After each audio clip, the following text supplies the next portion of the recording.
ওযু করবেন প্রথমে বিসমিল্লাহ। ওযু ধীর স্থির ভাবে করবেন। আরো যে বললাম খুব বেশি পানি ইউজ করার দরকার নেই, পানির স্পিডটা কম রাখবেন, পানি অপচয় করবেন না। দেখেন ওযু যদি বিশুদ্ধ না হয় নামাজ কি বিশুদ্ধ হবে? ওযুতে যদি আপনি এক বালতি পানি শেষ করেন তাহলে তো হলো নাকি?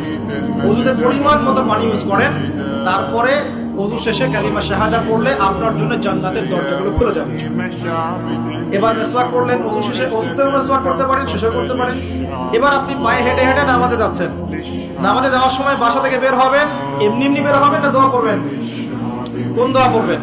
বিসমিল্লাহি তাওয়াক্কালতু আলাল্লাহি ওয়া লা হাওলা ওয়া লা কুওয়াতা ইল্লা বিল্লাহ। বাস বের হওয়ার সাথে সাথেই একজন ফেরেশতা আপনার সাথে চলে আসবে, ইনশাআল্লাহ শয়তান দূরে চলে যাবে। এবার পায়ে হেঁটে হেঁটে আপনি মসজিদ যাচ্ছেন, প্রত্যেক পদক্ষেপে হাঁটছেন, একটা করে পা ফেলছেন, একটা গুনাহ মাফ, একটা করে পা ফেলছেন, একটা নেকি লেখা হচ্ছে।